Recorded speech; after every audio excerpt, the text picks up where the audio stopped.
Las emisoras Democracia M y XFM presentan la revista de opinión Democracia, con la conducción y dirección de Gonzalo Rosero. ¿Queréis revolución? Hacedla primero dentro de buena alma. Este Ecuador amazónico, desde siempre y hasta siempre. ¡Viva la patria! Sin amilanarse, sin amilanarse. Nos maquillaron los datos, se los llevaron todo. La revista de opinión Democracia, los temas realmente relevantes, analizados con la visión crítica del periodismo libre. Da inicio la revista de opinión Democracia, el programa en el que usted cree. Comenzamos. Gonzalo Rosero, credibilidad incuestionable.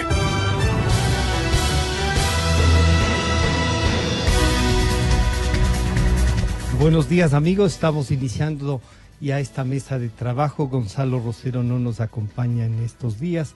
Soy Francisco Rocha y queremos saludar a la asambleísta Lourdes Cuesta y al doctor Santiago Guarderas, que ya nos acompañan. Está por integrarse también la economista Marta Roldós, y haremos un contacto telefónico con el doctor Vladimiro Álvarez Grau en la ciudad de Guayaquil. ¿Cuál es el acuerdo que se debe hacer para luchar contra la corrupción? Iniciativas en la Asamblea, iniciativas de la Presidencia de la República, pero los ciudadanos también. Y entonces queremos preguntar a la asambleísta Lourdes Cuesta, estas iniciativas para luchar contra la corrupción necesitan un acuerdo nacional, parecería, porque la sensación de impunidad y de no poder hacer nada frente a los que han mal utilizado los recursos del Estado y se han enriquecido, parecería que está ahí y no la podemos enfrentar. ¿Cómo le ha ido a usted en esta lucha en la Asamblea Nacional? Bienvenida, buenos días. Muchas gracias, Francisco. Un saludo a quienes nos escuchan a nivel nacional, un saludo a Santiago. Bueno, es preocupante realmente la situación porque hay un clamor popular de que lo principal se recupere lo robado. ¿Y qué se está haciendo? Esa es la pregunta. La Asamblea Nacional podrá emitir leyes maravillosas, podrá tener los mejores textos jurídicos que apunten a la lucha contra la corrupción y demás, pero si no existe voluntad política y si es que los administradores de justicia no aplican esas leyes, no llegamos absolutamente a nada. Y yo creo que existen mensajes que son contradictorios. Por ejemplo, el reciente veto total a una lucha contra la corrupción, que creo que fue un error del presidente de la República, mal asesorado. Pero, ¿y la gente no le pedía que vetara ese proyecto? Mire, eso fue una desinformación por parte de un actor político que hoy se encuentra en campaña política. No se puede jugar con temas tan sensibles con la ciudadanía. ¿Qué fue el motivo de discusión o ese pedido de este actor político? Se hablaba de la asociación ilícita y decían que ese artículo modificado por la Asamblea podría en su momento beneficiar al ex vicepresidente hoy preso. Mentira. Y rechazo absolutamente esto. ¿Por qué? En la Comisión de Justicia somos 12 legisladores de distintas bancadas políticas, todos abogados. No tratamos nosotros temas políticos dentro de la comisión, nosotros tratamos temas jurídicos. Y no solamente discutimos en el pleno de la comisión entre asambleístas, como acostumbra trabajar la Comisión de Justicia, invitando expertos, invitando abogados justamente que se especializan en estos temas, invitando funcionarios públicos de todo orden. Por ejemplo, la semana anterior estuvo la doctora Diana Salazar. Le invitamos a la doctora Joana Pesantes, quien decidió no asistir a la comisión, por ejemplo. Este informe de ley de lucha contra la corrupción fue aprobado por 107 asambleístas de 108 presentes. Entonces, no creo que todos estemos equivocados y tratando de beneficiar a un delincuente. Lo que se hizo, por ejemplo, con el tipo penal de la asociación ilícita fue aclararlo.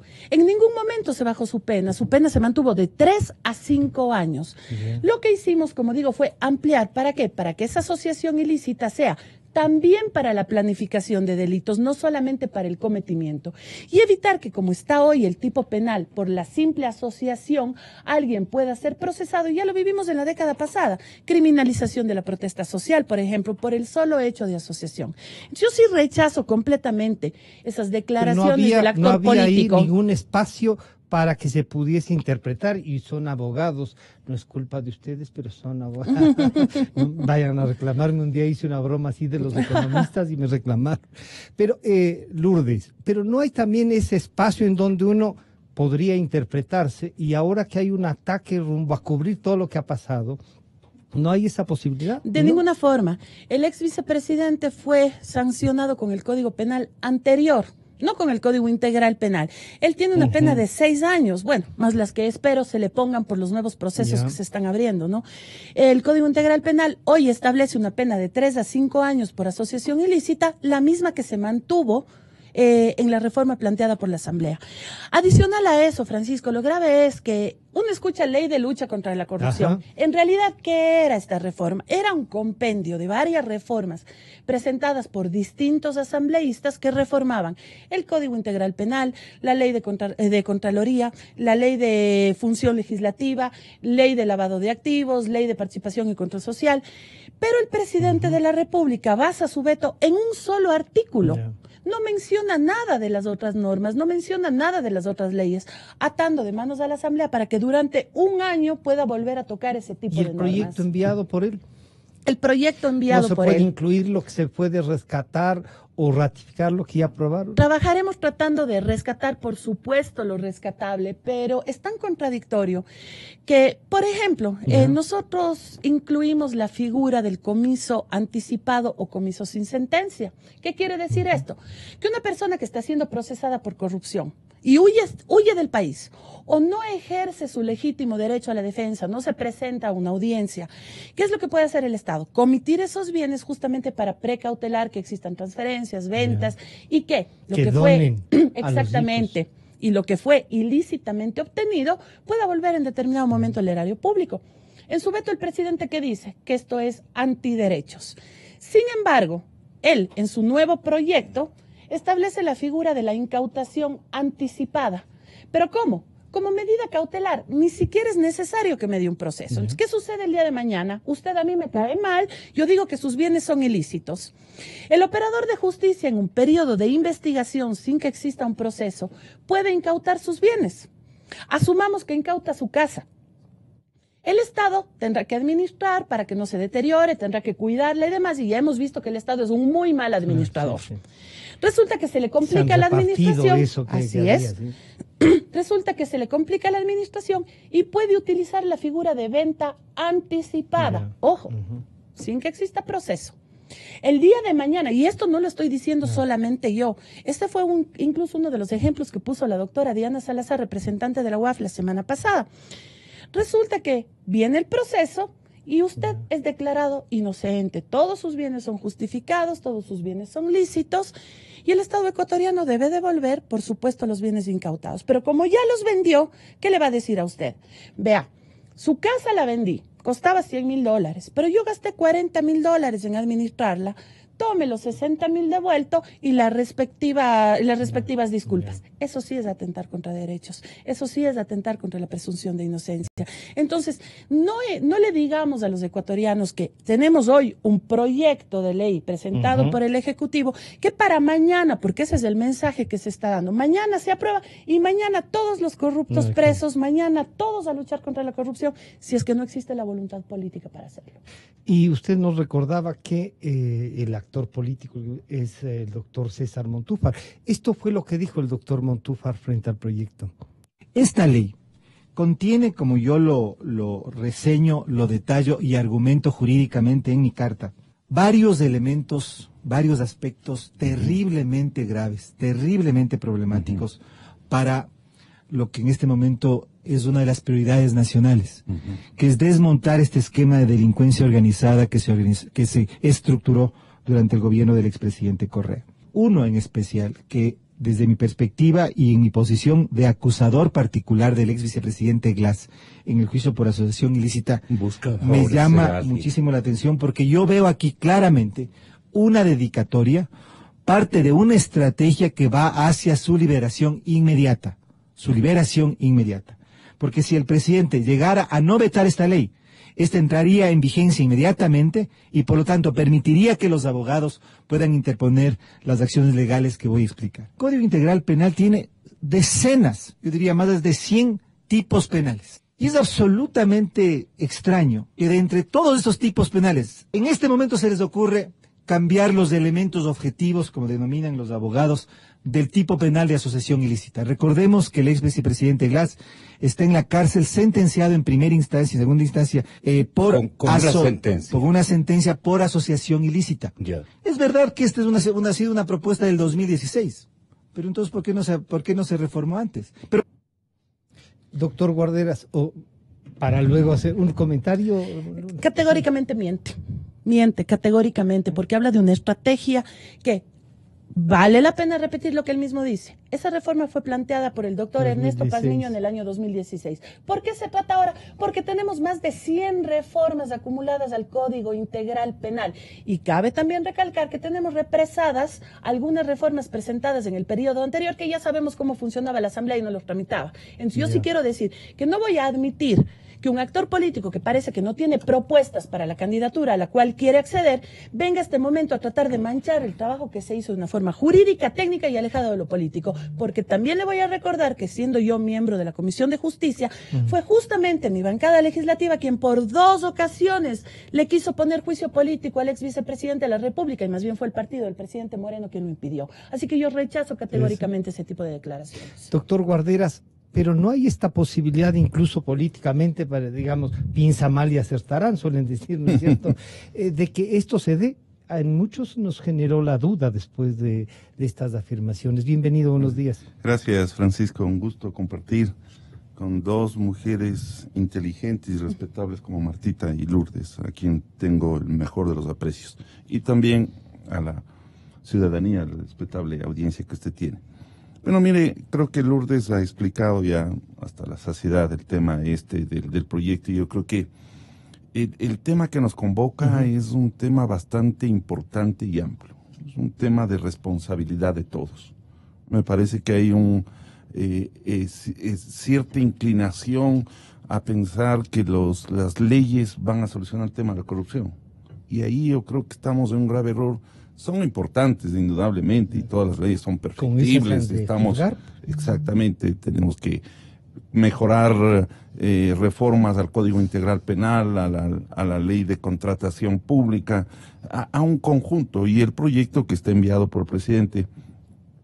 Pero eso no es suficiente, es decir, podemos tener el marco jurídico, podemos tener las leyes perfectas, y si por leyes sería el tema, bueno, entonces pidamos 100.000 leyes solamente con la corrupción y de esa manera evitemos la corrupción, y eso no sabemos.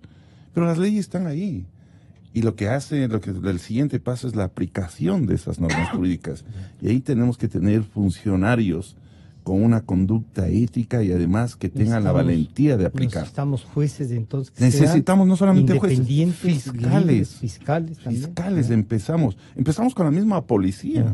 Porque mire, ahí tenemos un conjunto de a veces autoridades que están involucrados. ¿Cómo usted puede imaginarse que la policía, que los militares estén en temas de incautación, en las drogas, en el manejo? Sí, imagínese. Con los fiscales de la seguridad del presidente, claro, que acaba de ser el edecán del presidente, imagínese. Solo 20 meses. A 20 meses, sí. Solo 20 meses. Exactamente. ¿Cómo usted se imagina? Luego tiene fiscales que no actúan, o que lo hacen señalando los de dentro del marco jurídico que tenemos. Buscan las figuras que menos afectación pueden tener, las que pueden tener sanciones pequeñas. Y luego tenemos los jueces que imponen penas como la que acaba de señalar Martita con relación al edecán, 20 meses. A una pobre señora que fue brutalmente agredida, le ponen apenas 2 meses de sanción. Es decir, entonces no actúa. Es decir, podemos tener marco jurídico, podemos tener ya las leyes perfectas, pero tenemos que aplicarlas, y ahí tenemos la actuación de fiscales, de jueces, y luego las funciones del Estado. ¿Cómo puede usted una asamblea ¿sí? tener en donde sus representantes utilizan estos métodos para sacar dinero a este famoso impuesto o diezmo. Al trabajo. Sí, al trabajo, en donde están involucradas sus principales autoridades y no hay un proceso de autodepuración, pasándose la pelotita a los jueces y fiscales y no entrar a un proceso interno de autodepuración. Entonces, es necesario la atracción inclusive de los ciudadanos.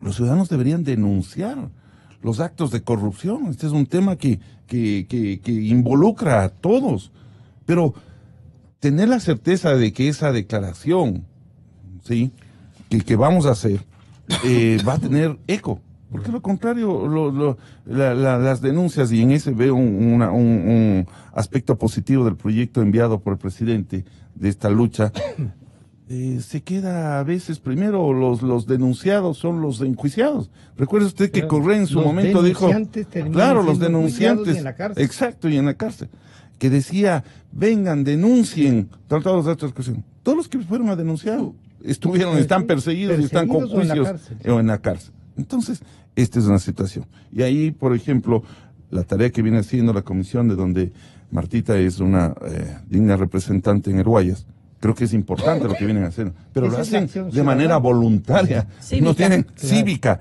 lo hacen sin ningún, con el propio dinero de ellos. Entonces, yo creo que todo esto debe llevar a meditarnos que tenemos que hacer un combate serio, íntegro, de todos. Este es un tema que aqueja a todos los ecuatorianos, a autoridades, a funcionarios, pero que tenemos que ponerlo una lucha seria. Los mecanismos se los tienen que activar y entrar a sanciones ejemplificadoras. El funcionario público que acepta un cargo tiene que saber que es el ejemplo de lo que tiene que hacer. Y que va a ser escrutado. Pero por supuesto, y tiene que ser escrutado hasta lo máximo.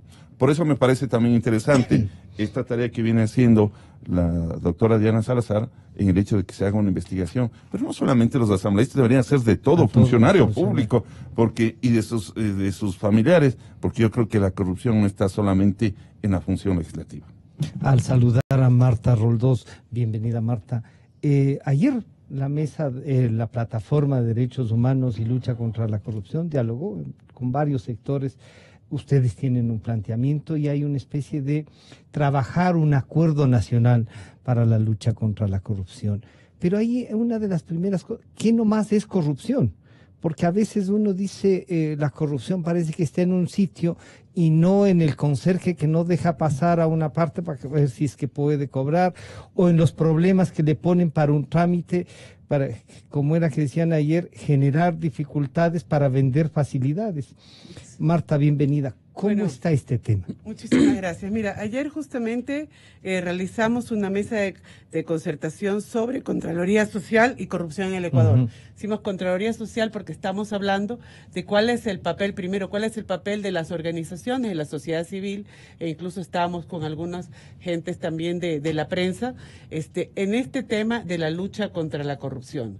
Hubo un reconocimiento allí, sobre todo en los primeros años del correísmo, cuando se iba haciendo fuerte, fue justamente un grupo muy pequeño de gente, sobre todo de periodistas y activistas, quienes primero y en gran soledad enfrentaron la corrupción, y ese es un reconocimiento que se les hizo, ¿no? Muchos de ellos, Juan Carlos Calderón, Cristian Zurita, Fernando Villavicencio, perseguidos, El Universo, perseguidos. Acuérdense ustedes que las investigadoras del Universo, Mónica Almeida, también ganó premio internacional por formar parte de la investigación de Panama Papers, que nos dio tanta información aquí. Pero entonces, y ha habido activistas, por ejemplo, que han denunciado la corrupción en sectores mineros, todos perseguidos durante la década. Y nos basábamos en un trabajo muy interesante como una especie de insumo que hizo la doctora Gloria Ardaya, que se llamaba Corrupción e Impunidad en el Ecuador de la década perdida. ¿Y por qué es importante esto? Porque es importante reflexionar desde qué es corrupción y cuál tipo de corrupción vamos a atacar en este momento. Porque la corrupción está a muchos niveles. Obviamente hay una corrupción muy de base, de arrastre, que va a tomar mucho tiempo, educación, conciencia cívica, ir eliminando, y eso es un trabajo de base que hay que darse, ¿no? La ciudadana. Pero ahorita estábamos lidiando con la corrupción en el sector público.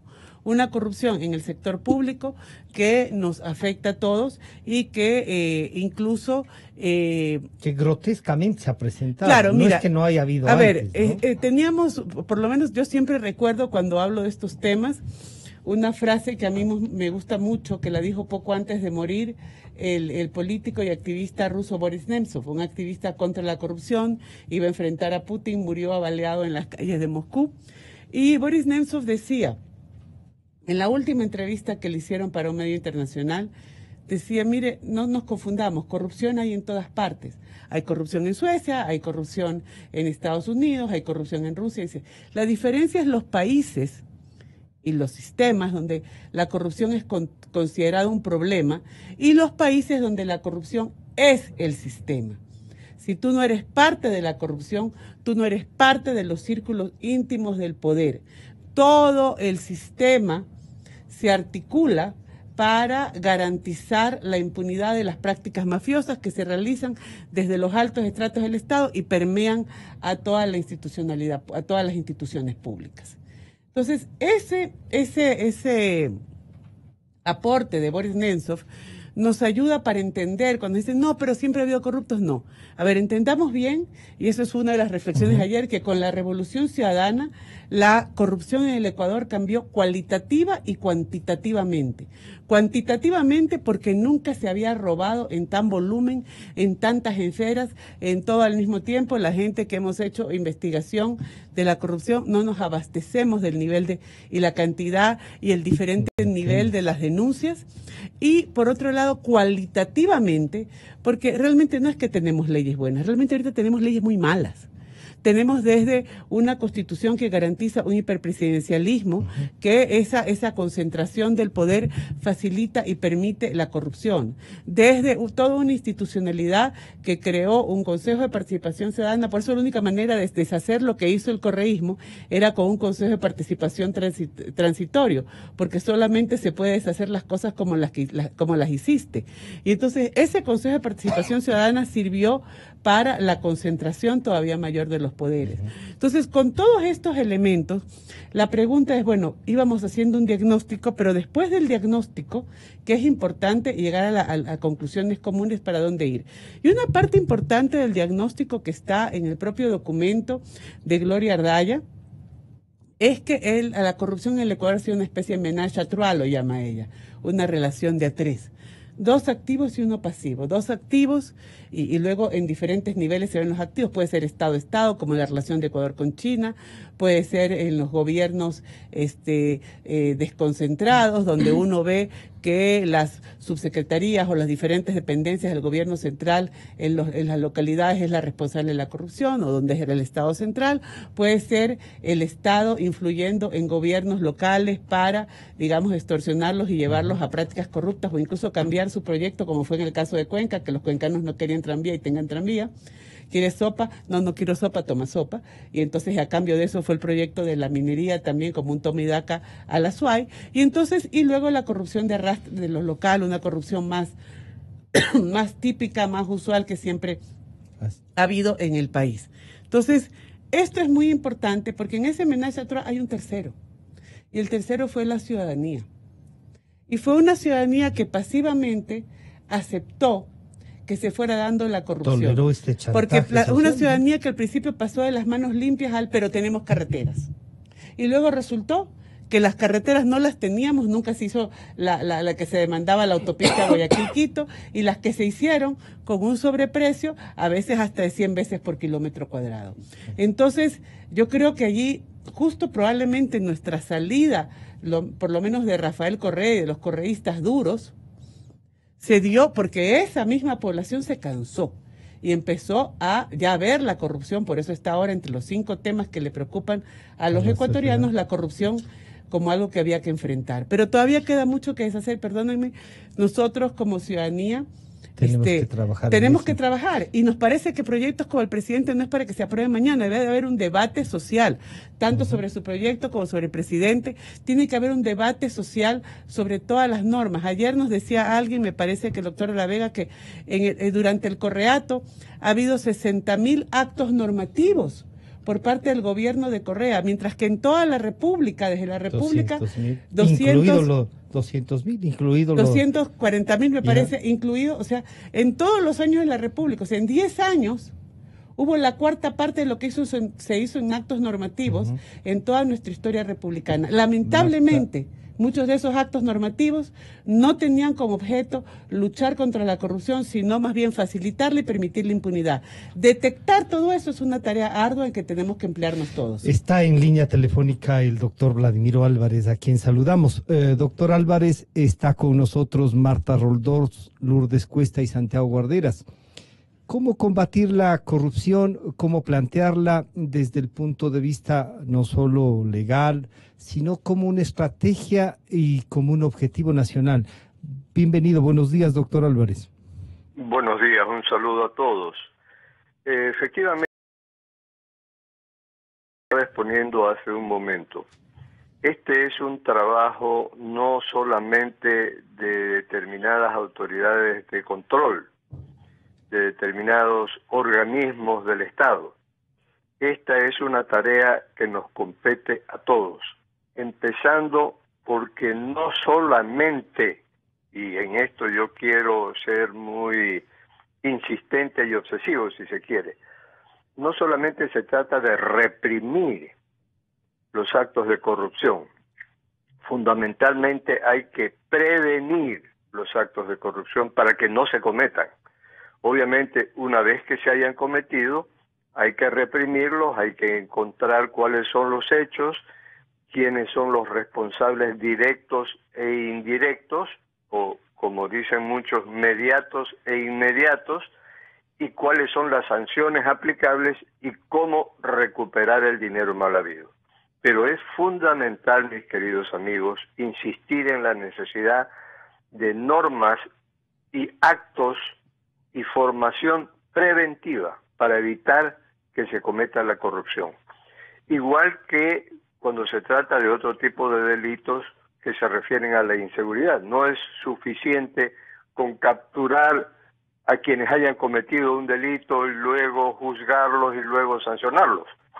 Es muy importante, y yo diría más importante, prevenir, es decir, dictar normas para evitar que se cometa la corrupción. Y tal como se ha dicho en este programa, en los 10 años del gobierno de Rafael Correa, lamentablemente él se encargó de desmantelar todo el sistema jurídico existente en ese momento para concentrar el poder y para permitir justamente los actos de corrupción que se cometieron luego. Doctor Álvarez, vamos a hacer una ronda. Le pido que nos acompañe y que continúe en la línea. Doctora Cuesta, entonces planteado así, la legislación es importante, sí, pero por ejemplo, ¿cómo recuperar para que este informe previo de la Contraloría en cuanto al funcionario público no sea necesario que un fiscal pueda iniciar ese proceso? Eso es una reforma y eso está en manos de ustedes, diríamos. Bueno, fue algo que discutimos mucho y sobre todo que increpamos a los fiscales, porque nunca ha sido necesario el informe de Contraloría para que inicien una investigación. ¿Qué fue lo que hicimos? También aclarar ese artículo 581, justamente de decir, señores fiscales, no se necesita el informe de Contraloría para iniciar las investigaciones. Lo van a necesitar para acusar. Y señor Contralor, usted no puede demorarse más de 180 días. Justamente lo que hicimos es aclarar un tipo que era oscuro y que los fiscales estaban utilizando para decir, no puedo investigar, no tengo un informe, no tengo los elementos, cuando eso no era real. Era confuso, sí, en la ley, claro, pero no necesitaban el informe previo de Contraloría para iniciar una investigación. De hecho, lo que se trata ahora es de que, o lo que se trató con la reforma del 581 fue decir, señores, ustedes van a tener incluso ya elementos de convicción que pueden ser utilizados en el mismo informe porque ya ha avanzado la investigación del fiscal, pero no se puede demorar. Lamentablemente también ha sido mal utilizado eso para vetar totalmente la ley. El presidente de la República está en su derecho como colegislador de emitir un veto, pero podía emitir un veto parcial, ayudar a mejorar textos que podrían no haber estado bien redactados, tal vez, algún artículo con el que no se encontraba de acuerdo. Y, por ejemplo, temas como la denuncia. La denuncia ojo, que todos tenemos la obligatoriedad de denunciar actos de corrupción. No es que se necesita premiar a nadie. Ciudadano. Y es una obligación. Y yo sí saludo el trabajo que hace la Comisión Anticorrupción. ¿Por qué? Porque es un trabajo cívico. El venirle a decir este rato a una persona, tú denuncia que te vamos a dar un premio económico, creo que es un despropósito. ¿Por qué? Porque la corrupción tiene que ser denunciada, tiene que ser combatida por todos como principio, como norma de ética. Ahora, el proyecto vetado sí recogía el reconocimiento, que es distinto a la recompensa.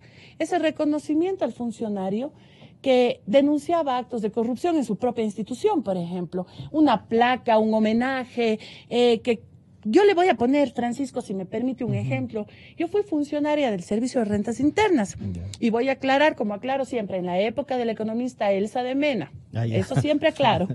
Ahí, cuando se creó el Servicio de Rentas Internas, dejó de ser Dirección General de Rentas y pasó a Servicio de Rentas Internas, existía esta figura de la recompensa a quienes denuncien quién no está entregando factura o actos ilícitos con relación al tema tributario. Y ustedes no tienen idea de cómo se empezó a generar una cantidad de denuncias, muchas infundadas. ¿Por qué? Porque el competidor le denunciaba al otro, el vecino al que no le caía bien, el de la tienda de al lado. Mala utilización. Efectivamente. Pero la delación tiene como parte esto de no solo como recompensa, sino incluso la pena puede ser rebajada. Puede ser rebajada, no debería ser suspendida como se está planteando. Ese cooperador, esa persona que habla, como en los casos que estamos viendo ahora en Argentina de los arrepentidos, yo no creo que un corrupto que está sentenciado, que está ya en la cárcel porque cometió un acto de corrupción, decide decir, ¿sabe qué? Lo que pasa es que fulano es el que tiene la plata, fulano es el que era el corrupto, y nosotros digamos, bueno, suspensión entonces de la pena. No, señor, usted podrá tener una rebaja por esa cooperación eficaz justamente, pero no podemos dar el mensaje de que vamos a premiar corruptos. ¿Por qué? ¿Cuál es la idea que tiene la gente y que de hecho puede suceder? Sale de la cárcel, espera un tiempo a gozar de lo robado. Así de simple y así de claro.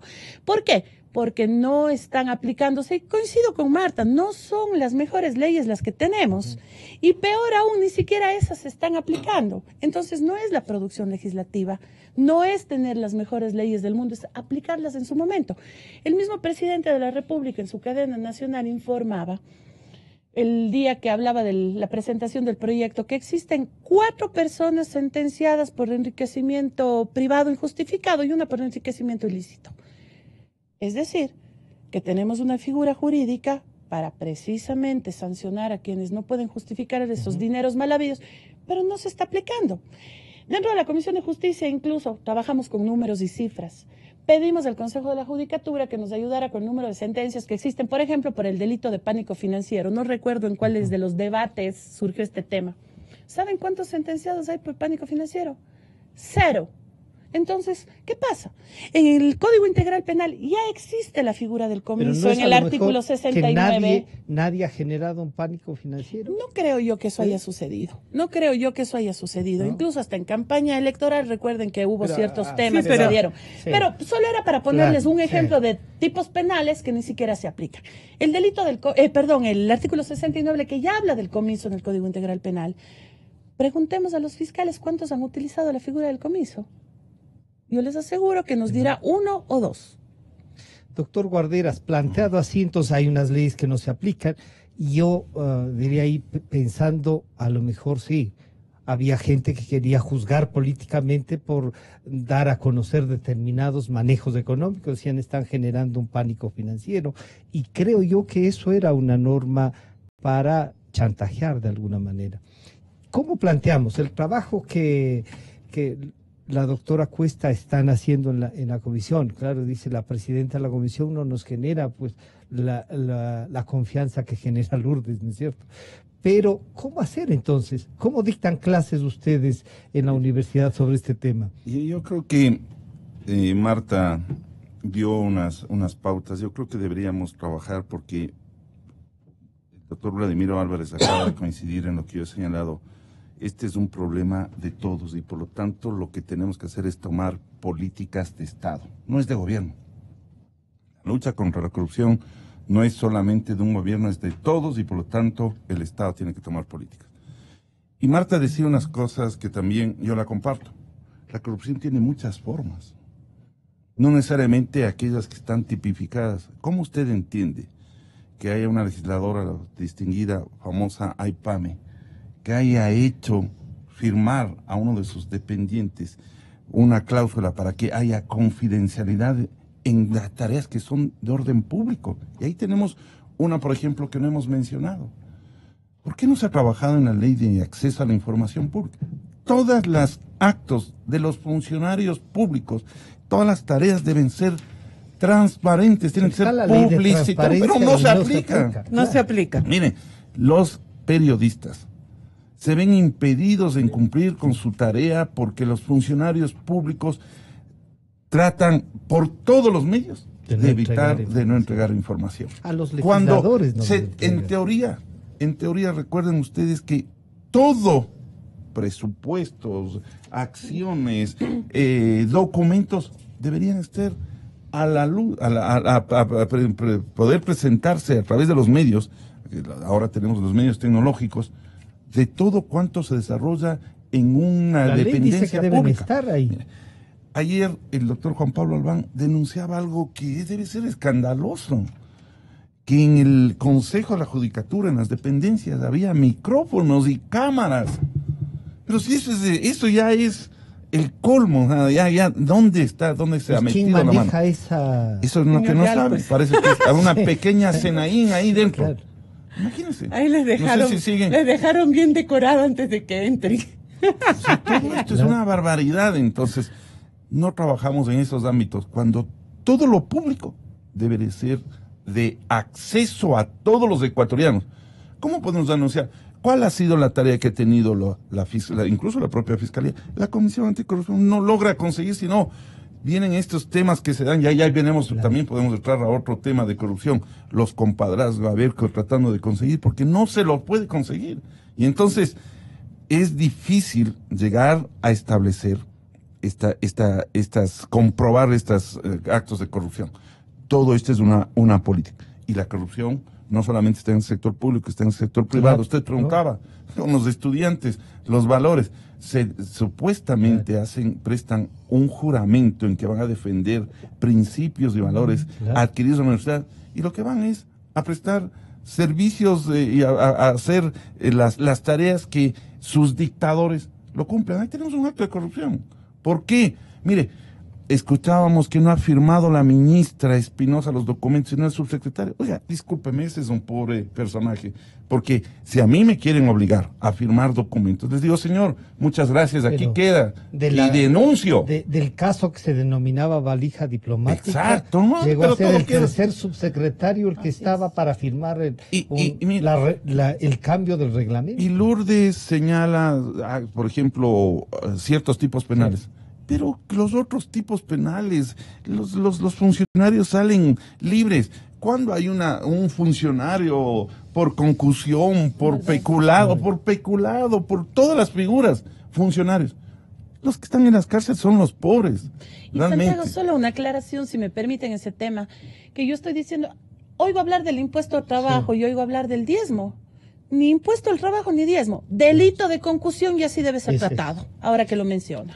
Marta. Bueno, mira, varias cosas, un poco... Y esto de la prevención que mencionaba. Sí, eso es lo que justamente iba a recuperar, la preocupación de Vladimiro. Yo creo que hay dos elementos importantes que destaca, que son a nivel macro, en términos de la prevención, el documento de Gloria Ardaya, y es que hay que luchar contra mientras hay concentración del poder y centralización del poder, la centralización del Estado, el quitarle competencias a los municipios, todo eso permite, es un caldo de cultivo para la corrupción. Y el otro tema, además, para la prevención es la transparencia. Perdonen, en este país no hay transparencia. Y aquí hay un tema que tiene que ver si es legislativo y legislar muy duramente o aclararlo para todos los operadores de justicia, autoridades y demás, que es el de la reserva. Porque ahora, cualquier funcionario público desde la época de Correa cree que él por siguiente sí puede quedar algo reservado. El otro día había un incidente en Santa Elena, una de las partes fue a pedirle la información al intendente y el intendente de policía de Santa Elena dijo que eso era información reservada. Él declaró por siguiente sí, información pública reservada. El fiscal del Guayas, llevamos como Comisión Nacional Anticorrupción de Guayas, pidiendo desde finales del año pasado la información sobre la motivación del archivo de los 37 informes con indicios de responsabilidad penal que se le hizo al prefecto Jairala. Nos han tirado la pelotita y por fin este fiscal, el actual, el fiscal Briones, nos contesta. Entonces yo le decía, señor, si eso ya lo archivaron, o sea, nunca pasó ni siquiera a instrucción fiscal. Pasó de que les llegó el informe, el fiscal decidió no investigar, archivó. Entonces decía, bueno, por lo menos debe haber, son 37 expedientes, por lo menos motivación de cada uno de los 37 archivos.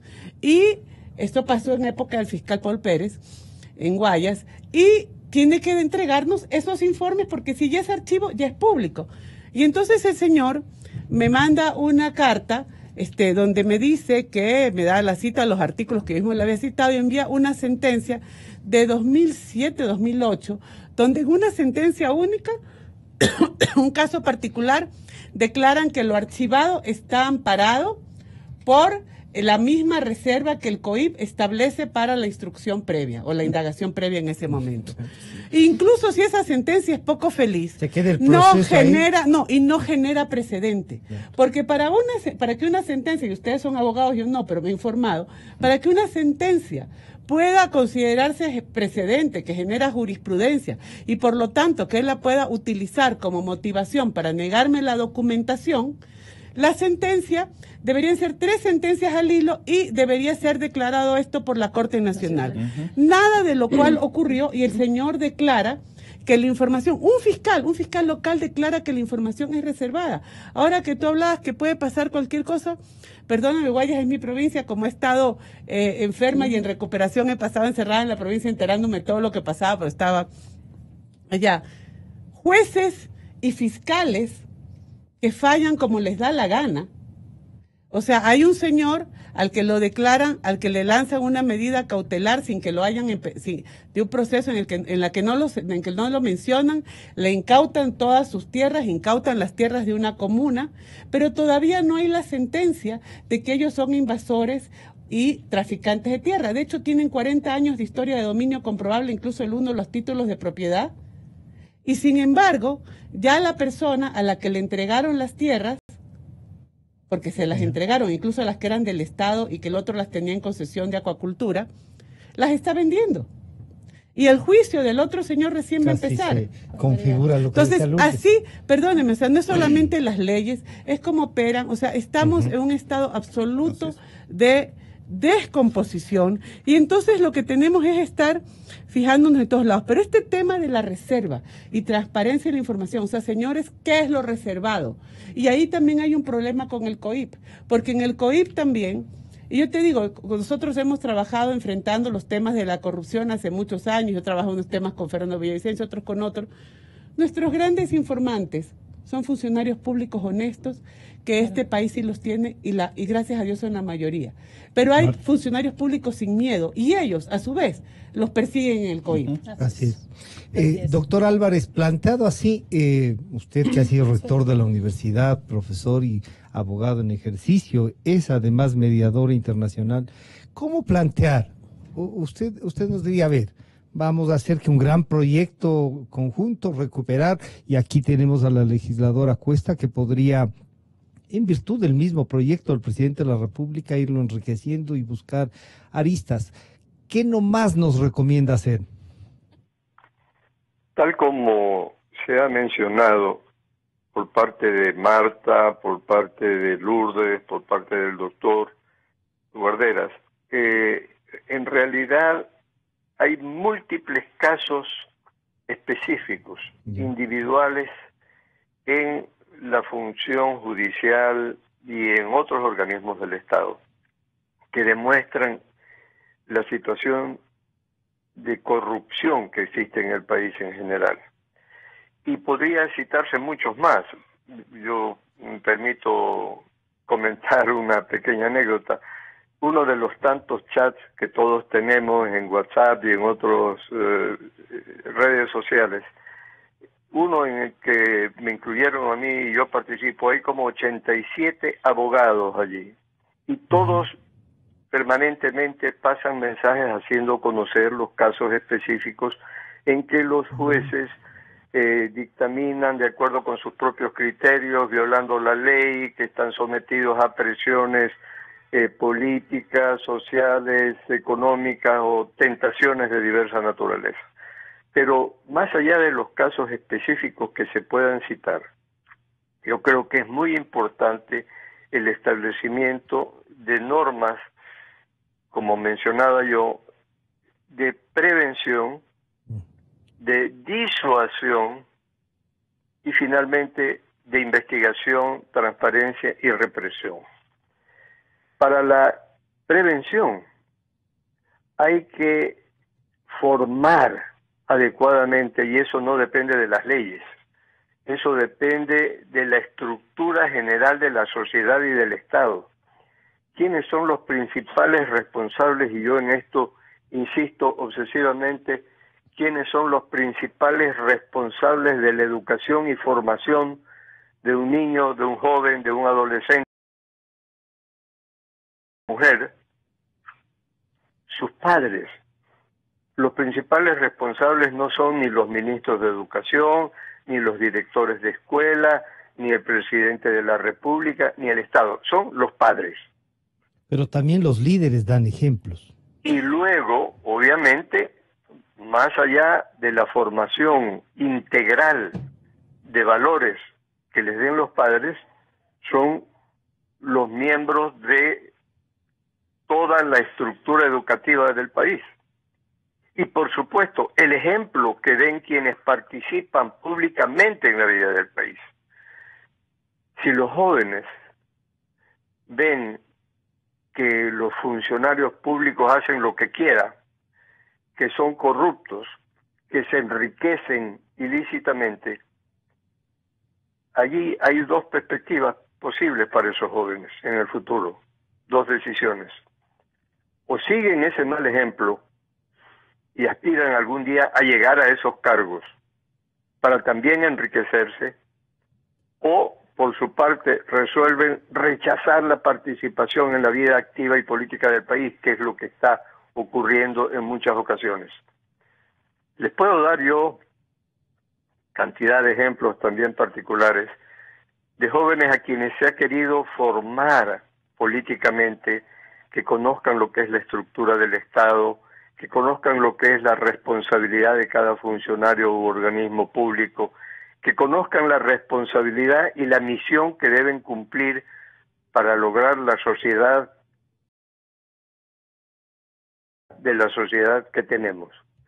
Y sin embargo los jóvenes dicen, no, yo en actividad pública no me meto, porque eso es todo un antro de corrupción, porque eso termina mal, uno haga bien o haga mal, mejor me dedico únicamente a mi actividad privada para ver cómo sobrevivo y sobrevive mi familia honestamente.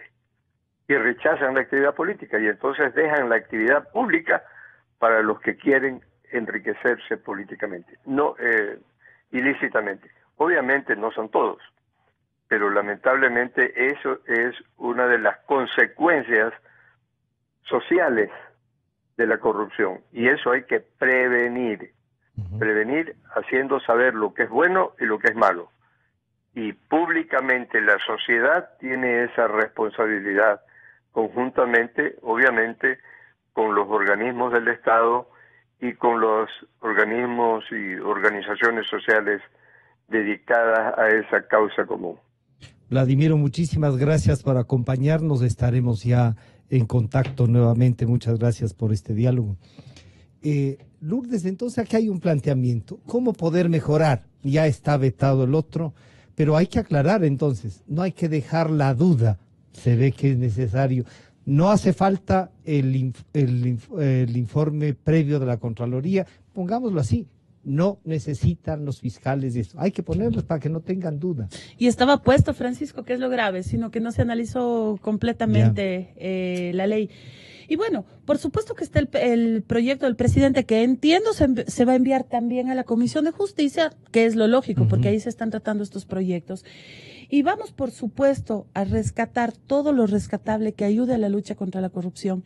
Y sobre todo, y voy a hacer extensiva la invitación al doctor Santiago Guarderas, a la economista Marta Roldós, porque es importante tener los criterios de personas como ustedes en el pleno de la comisión.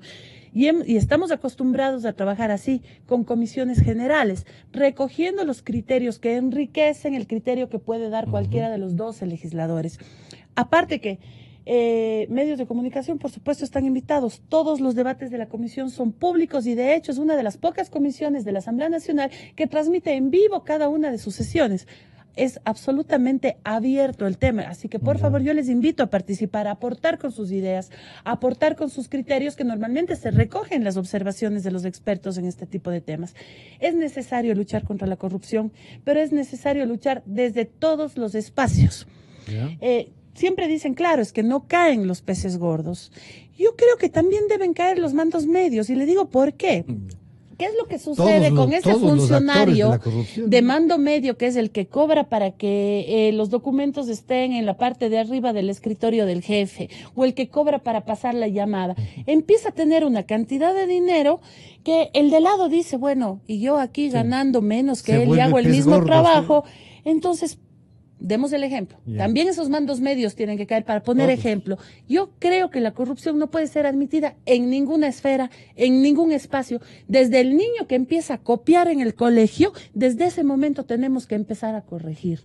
Enseñar que esto no es lo normal. La corrupción no puede estar institucionalizada. A gente que tenga tesis copiadas, comencemos por ahí. Y quienes han graduado a personas con tesis copiadas, deberían levantarles el título, así de simple y así de claro. No podemos empezar a ocultar con nombres de que es el marco teórico, que es el diezmo. No, son delitos que tienen que ser sancionados, así de simple. Por ejemplo, en lo que lamentablemente sucede hoy en la Asamblea Nacional, que no es solo en la Asamblea, y no quiero justificar con eso, sino quiero decir que está generalizado. Yo sí aplaudo, por ejemplo, la iniciativa de Fabricio Villamar, que es una iniciativa concreta, no es un exhorto, no es un llamado a por favor denuncien, ya no hagan esto, no. Señores de la Contraloría, aquí estamos los asambleístas, nosotros hemos levantado el sigilo de nuestras cuentas, vengan y revísennos hasta el último de los centavos, vengan y pregunten de dónde hemos sacado hasta el último de los dólares, y cada uno de nosotros tendremos que responder de dónde viene el dinero. La ley tenía previsto eso, porque el funcionario público no es que autoriza que le abran las cuentas, tienen que ser revisadas. Están abiertas, y de hecho nosotros firmamos al inicio del periodo un documento diciendo que están levantadas las cuentas, y el señor Contralor puede entrar a revisar las cuentas de cada uno de nosotros, como puede hacer la UAFE también, por supuesto, y así debemos comenzar, depurando las instituciones desde adentro. Doctor Guarderas, bueno, se puede abrir una esperanza, y este momento aquí hay una ventana de oportunidad, se pueden comenzar a transparentar, de hecho el esfuerzo de reinstitucionalizar el país más allá de la dependencia de alguien que gobierna, es esta posibilidad, ¿no? Yo creo que, y hemos hablado de este punto, me parece que en el proyecto que se ha enviado para la lucha anticorrupción se tiene que poner normas relativas a la publicidad de los actos de los servidores públicos. Es decir, yo creo que tiene que haber una reforma ahí. No se ha hablado. Porque el hecho de que se permita publicitar da lugar a la transparencia. La transparencia es una consecuencia de la publicidad. Pero habría que sancionar si no se está, porque además usted tiene información, pero no está actualizada. Debe ser actualizada, permanente, que el ciudadano pueda acceder y mirar, conocer de todo lo que ocurre al interior de las instituciones. Esta reserva tiene que ser mínima. Y tiene que estar establecida en la ley y motivada la reserva. Es decir, no cualquier funcionario. Mire, Correa hizo eso a través de los decretos por el tema de la deuda pública. Pero mandó el oficio diciendo que no entreguen información nada menos que a la Asamblea.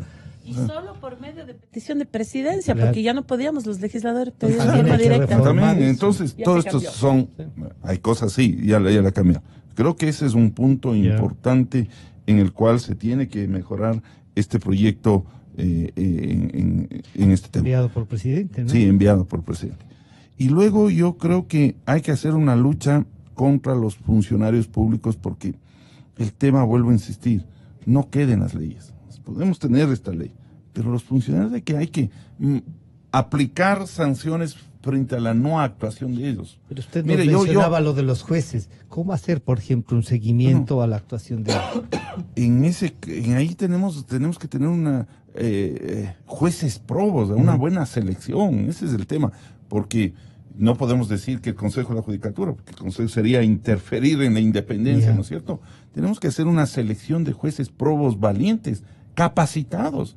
Vea, en la función judicial tenemos un buen sector, pero hay otro sector que da realmente vergüenza saber que son jueces. No tienen conocimientos, hacen realmente un manejo mañoso de la justicia. Entonces yo creo que esto hay que irlo renovando y ahí tenemos que hacer evaluaciones serias. Por eso es importante. La evaluación es uno de los mecanismos que nos permite determinar si estos jueces deben permanecer o tienen que salir, y es también un mecanismo para ascenso. Esta sensación de no evaluarles deja como una sensación de impunidad. Exactamente. No, y de vulnerabilidad de la gente, o sea, porque yo te digo, conozco unos casos terribles donde hay derechos vulnerados, donde ni siquiera tu título de propiedad te ampara de que no te boten de tu terreno porque el juez decide no aceptar el título pese a que está legal, y es un asalto vía judicial. Claro. ¿No? Es un asalto legalizado. No, Marta, es un asalto judicializado porque esto? no es legal. Mira, yo creo nuevamente que aquí hay que volver a algo. Yo creo que cada quien aquí vamos a tener nuestro rol. El legislativo tiene su rol, la fiscalía tiene su rol. Yo conmino a la fiscalía porque no es solamente que no necesitan los informes de Contraloría con IRP para actuar, sino que tienen un montón de informes sobre los que no han actuado. Señor fiscal, Singue tiene informe. En lugar de estar preso por asociación ilícita, Glass podría estar preso por peculado por muchísimos más años. El de las y ahí frecuencias, no por ejemplo. Oye, y a propósito, la Asamblea, y me olvidé, la Asamblea también debería depurarse. Así es. Esperar a la justicia. Y perdóneme, también hay que buscar un mecanismo que no implique el tema de el sacar a jueces porque la sentencia no me guste, pero que también implique que los jueces que están actuando contra la Constitución, contra la justicia, contra el derecho y abiertamente por la coima, y eso lo hemos visto, lo vimos en algunos casos muy graves recientes, tienen que responder, porque tampoco, o sea, ya no es el momento que tú pongas a nadie más allá del bien y el mal en este país. Tiene que haber controles cruzados. Si no hay controles cruzados, eso se llama los checks and balances, dicen los gringos. Si no hay controles cruzados, incluso para la Corte Constitucional, si no hay controles cruzados, lo que tenemos son mecanismos de corrupción e impunidad, y alguien que se va a creer, créame, así podrás poner un divino, pero los más corruptos querrán estar en esos puestos y lo van a lograr. Marta, ¿cómo hacemos para publicitar el informe de Gloria Ardaya? Bueno, ya te voy a pasar así luego la dirección de la página de Facebook donde está el informe. Creo que es un informe vale la pena leerlo, bien interesante. discutirlo. De hecho, vamos a tener otra reunión el 2 de octubre en Guayaquil. Al doctor Vladimiro lo estábamos buscando para invitarlo también allá a Guayaquil. Una reunión así también, primero para ir con un grupo más pequeño socializando y luego socializarlo de manera más amplia este informe y ir construyendo poco a poco esta propuesta, ¿no? Desde la sociedad civil se hacen las cosas con pocos recursos pero con muchísimo compromiso, y entonces esto es algo que estamos trabajando. También estamos trabajando también con Gloria mismo un proyecto a nivel de cómo hacer por lo menos unos compromisos locales de los actores, en este caso de los actores electorales, volver la pelotita de la sociedad civil a los partidos, para que los partidos localmente, ahora que van a elecciones, se comprometan a introducir el tema de la lucha contra la corrupción, por la transparencia, contra la impunidad en sus agendas. Corruptos de candidatos. Empezando por ahí. Sí. Empezando Oigan, por ahí. se nos fue el tiempo. Yo quiero agradecerles a la asambleísta Lourdes Cuesta, a la economista Marta Roldós, al doctor Santiago Guarderas y al doctor Vladimiro Álvarez de la ciudad de Guayaquil. Están en nuestros estudios ya el doctor Marcelo Fernández de Córdoba y el doctor Esteban Santos para tratar, en cambio, el tema internacional y el ataque, porque así se ha denominado una especie de organización internacional para defender al expresidente y decir que aquí no hay una dictadura. La delincuencia no solo es nacional, sino No, internacional. perdóname, una de las grandes delincuencias que aquí ha habido, los temas con Brasil, todo lo que tuvo que ver con Odebrecht, con Petrobras, en el caso de Palo Azul, el tema con China, el tema con Venezuela, acuérdese también todo el tema del esquema Sucre.